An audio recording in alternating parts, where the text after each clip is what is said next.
अब परेशान मत होइए, लेकिन चंद्रमा सिकुड़ रहा है और उस पर झुर्रियां पड़ रही हैं, ठीक उसी तरह जैसे अंगूर किशमिश में बदल जाता है। ऐसा इसलिए होता है क्योंकि हमारा प्राकृतिक उपग्रह 4 अरब वर्षों से अधिक समय से अपनी आंतरिक गर्मी बरकरार रख रहा है, लेकिन इसका केंद्र धीरे धीरे ठंडा हो रहा है और बनता जा रहा है। मेरे जैसा सघन अंगूर की लचीली त्वचा के विपरीत चंद्रमा की सतह काफी नाजुक होती है। यह भंगुरता दोषों का कारण बनती है, जहां परत के विभिन्न खंड एक दूसरे के खिलाफ धक्का देते हैं, जिसे वैज्ञानिक मून क्वेक कहते हैं। अब तक हमारा उपग्रह लगभग 150 फीट तक सिकुड़ गया है। परिधि में यह इतना छोटा परिवर्तन है कि यह ग्रहणों या चंद्रमा के चरणों को प्रभावित नहीं करेगा। यहां तक कि ज्वारीय चक्र भी प्रभावित नहीं होंगे, क्योंकि चंद्रमा का द्रव्यमान वास्तव में नहीं बदला है। सिकुड़ने की प्रक्रिया यहां हमें सीधे प्रभावित नहीं करेगी, लेकिन इसका मतलब यह नहीं है कि सभी मनुष्य सुरक्षित हैं। सिकुड़न प्रक्रिया के कारण होने वाले चंद्रमा के भूकंप प्रसिद्ध अपोलो मिशन के दौरान वर्षों से चिंता का विषय रहे हैं। नासा के अंतरिक्ष यात्रियों ने मोड़ पर विभिन्न बिंदुओं पर भूकंप मापी छोड़े थे। वे उपकरण हैं जो चंद्र सतह पर भूकंपीय गतिविधि की पहचान करने में सक्षम हैं। असाधारण परिशुद्धता के साथ उपकरण कई वर्षों तक चालू रहा और यह 1977 तक 2 से 5 तक की तीव्रता वाले 12,000 से अधिक चंद्रमा के भूकंपों को पकड़ने में कामयाब रहा। टीम 4 अलग अलग प्रकार के भूकंपों की पहचान करने में सक्षम थी। कुछ झटके जैसे उल्कापिंड के प्रभाव के कारण अपेक्षाकृत थे। पहचानना आसान है, लेकिन तथाकथित उथले चंद्रमा के भूकंप का कारण वैज्ञानिकों के लिए एक रहस्य बना हुआ है और यह चंद्र मिट्टी पर भविष्य के मिशनों में बाधा बन सकता है। जैसा कि नाम से पता चलता है कि उथले चंद्रमा के भूकंप सतह के अपेक्षाकृत करीब आते हैं, आमतौर पर 30 से 135 मील नीचे के बीच। सतह के हालिया शोध से पता चलता है कि ये झटके चंद्रमा की सतह के संपीड़न के कारण उत्पन्न होते हैं, जिससे थ्रस्ट वॉल्ट का निर्माण होता है, जहां एक सतह की परत दूसरे के ऊपर धकेल दी जाती है। इस अध्ययन से यह भी पता चला है कि सबसे मजबूत भूकंप के केंद्र कहां थे। ये सब यहीं से शुरू हुआ था। दक्षिणी ध्रुव क्षेत्र ठीक वही है जहां हम चंद्रमा के दक्षिणी ध्रुव में रुचि स्थापित करना चाहते हैं। 2023 में यह चरम पर था जब भारत का चरण मिशन सफलतापूर्वक उतरा और उस क्षेत्र का पता लगाने के लिए एक रोवर तैनात किया। नासा की भी उसी स्थान के लिए योजना है और उनका महत्वाकांक्षी लक्ष्य अंतरिक्ष यात्रियों को ले जाना है। वहां पहली बार 2026 के लिए निर्धारित आर्टेमिस 3 मिशन में वर्तमान में दक्षिणी ध्रुव पर 13 संभावित लैंडिंग स्पॉट हैं, जो नीले वर्गों द्वारा दर्शाए गए हैं। यहाँ विकल्पों में से एक द ग्रोक्रिम 2 नामक भूवैज्ञानिक विशेषता के भीतर स्थित है, जो एक रणनीतिक क्षेत्र है। अन्वेषण में बर्फ हो सकती है क्योंकि इसके कुछ हिस्से पूरी तरह से अंधेरे में हैं, लेकिन यह उन क्षेत्रों के काफी करीब है जहां सूरज की रोशनी है, जो कि शक्ति के स्रोत के रूप में महत्वपूर्ण है। अब उसी मानचित्र पर गुलाबी बिंदुओं पर एक नजर डालें, जो कि संभावित उपकेंद्रों का प्रतिनिधित्व करते हैं।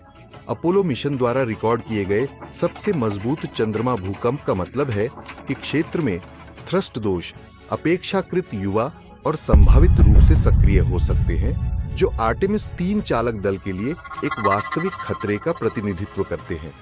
ये अंतरिक्ष यात्री 30 दिनों के दौरान चंद्र कक्षा की यात्रा करेंगे और 2 चालक दल के सदस्य उतरेंगे। दक्षिणी ध्रुव पर सतह पर लगभग 1 सप्ताह बिताने के लिए उनका मूनवॉक विशेष रूप से चुनौतीपूर्ण होगा, क्योंकि इन स्थायी रूप से छाया वाले क्षेत्रों के अत्यधिक तापमान के कारण चंद्रमा के भूकंप और संभावित भूस्खलन की उपस्थिति इस मिशन के लिए और अधिक खतरा पैदा करती है, क्योंकि यह घटना भूकंप की तुलना में कहीं अधिक भयावह है। अब तक दर्ज किए गए सबसे शक्तिशाली चंद्रमा भूकंप की तीव्रता 5.7 थी। आप सोच सकते हैं कि यह कोई बड़ी बात नहीं है, यह देखते हुए कि चिली, कोलंबिया और पापा न्यू गिनी जैसे देशों में 2023 में बिना किसी महत्वपूर्ण क्षति के समान परिमाण के भूकंप का अनुभव होगा, लेकिन चंद्रमा पर गुरुत्वाकर्षण खिंचाव पृथ्वी की तुलना में अपेक्षाकृत कमजोर है। तो हमारे ग्रह पर हल्के झटके की तरह जो महसूस होता है वह वहां जमीन हिलाने वाली वास्तविक घटना हो सकती है। ऐसा इसलिए होता है क्योंकि आप चंद्रमा की सतह से उतनी मजबूती से नहीं जुड़े होते हैं जितना आप पृथ्वी पर होते हैं, जिसका अर्थ है कि भूकंपीय तरंगें सतह को हिला सकती हैं। अधिक स्वतंत्र रूप से अवधि में भी बड़ा अंतर होता है। भूकंप आमतौर पर 10 से 30 सेकंड के बीच रहता है, कुछ 2 मिनट तक रहता है। चंद्रमा का भूकंप उससे कहीं अधिक लंबे समय तक रह सकता है। हमारा उपग्रह मूल रूप से एक ठोस, कठोर और शुष्क क्षेत्र है। इसलिए जब कोई कंपन चंद्रमा को हिलाता है सतह पर, यह अपव्यय के किसी भी प्राकृतिक साधन के बिना शक्तिशाली रूप से प्रतिध्वनित होता है। चंद्रमा के भूकंप 10 मिनट या उससे भी अधिक समय तक रह सकते हैं। इसके बाद छोटे झटके घंटों तक चिपके रहते हैं। अब उथले चंद्रमा के बारे में ये नए निष्कर्ष वास्तव में आर्टेमिस 3 और के लिए संभावित लैंडिंग एसएएस को नहीं बदलेंगे। वे मिशन की अवधि को प्रभावित नहीं करेंगे। ऐसा इसलिए है क्योंकि किसी विशिष्ट क्षेत्र में कितनी बार इन झटकों का अनुभव होता है, इसका सटीक अनुमान लगाना मुश्किल और अप्रत्याशित है। वैज्ञानिक जो जानते हैं वह यह है कि ये उथले भूकंप बहुत आम नहीं है और अल्पकालिक के लिए कम जोखिम पैदा करते हैं। चंद्रमा की सतह पर मिशन, लेकिन अगर हम चंद्रमा पर दीर्घकालिक निवास पर विचार करते हैं तो स्थिति पूरी तरह से बदल जाती है और ये हमारी अपेक्षा से पहले हो सकता है। आर्टेमिस 3 मिशन अंतरिक्ष उपनिवेशीकरण की दिशा में एक महत्वपूर्ण पहला कदम दर्शाता है। चीन भी पहला कदम उठा रहा है।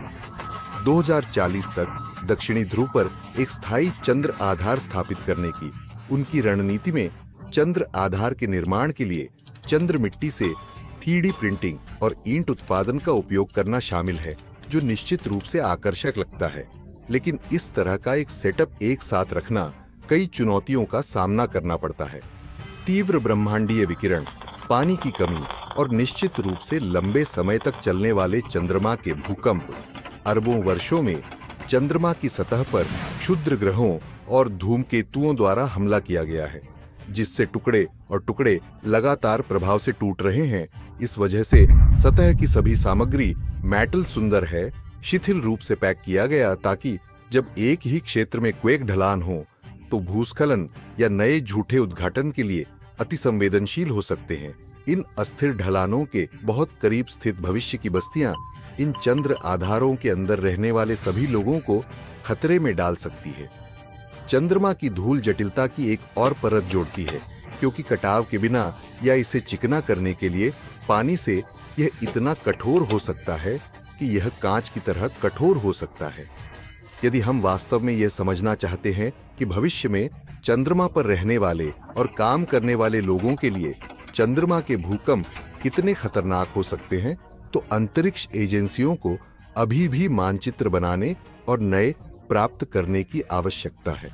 भूकंपीय डेटा, और न केवल दक्षिणी ध्रुव से बल्कि 2025 में संपूर्ण उपग्रह से। फारसाइट भूकंपीय स्वीट मिशन या एफएसएस ने श्रोअर क्रेटर पर अब तक बनाए गए 2 सबसे उच्च परिशुद्धता वाले भूकंप मापी को तैनात करने की योजना बनाई है, जो चंद्रमा के अंधेरे पक्ष पर स्थित है।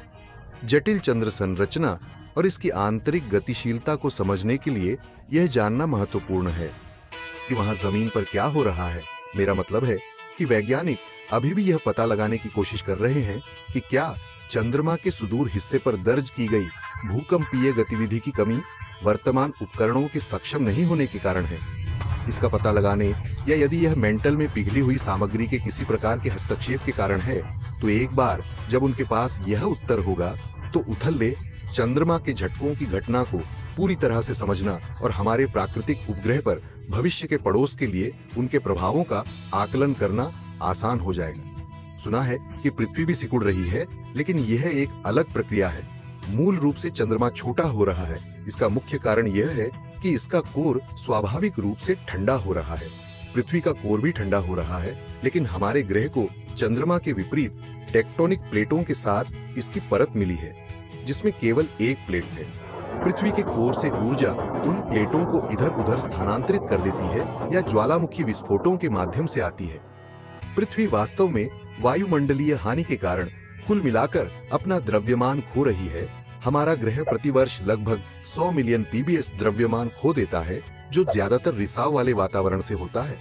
पृथ्वी का गुरुत्वाकर्षण इसे बनाए रखने के लिए पर्याप्त मजबूत नहीं है। हाइड्रोजन और हीलियम जैसे सबसे हल्के कण जो अंतरिक्ष में भाग जाते हैं, लेकिन चिंता न करें, ये संख्याएं अलार्म का कारण नहीं है। ये देखते हुए कि हमारे ग्रह के वायुमंडल का वजन लगभग 5 क्वाड्रिलियन टन है, मैं इसकी कल्पना भी नहीं कर सकता। दूसरे शब्दों में, इसमें बहुत अधिक समय लगेगा। कई बार ब्रह्मांड की वर्तमान आयु पूरी तरह से अच्छी तरह से वाष्पित हो जाती है, जिससे मुझे सांस लेने में आसानी होती है। आपके बारे में क्या ख्याल है? आज के लिए बस इतना ही। अगर आपने अपनी जिज्ञासा शांत कर ली है तो वीडियो को लाइक करें और इसे अपने दोस्तों के साथ साझा करें। यदि आप और अधिक वीडियो चाहते हैं तो चैनल को सब्सक्राइब करें और खुश रहे।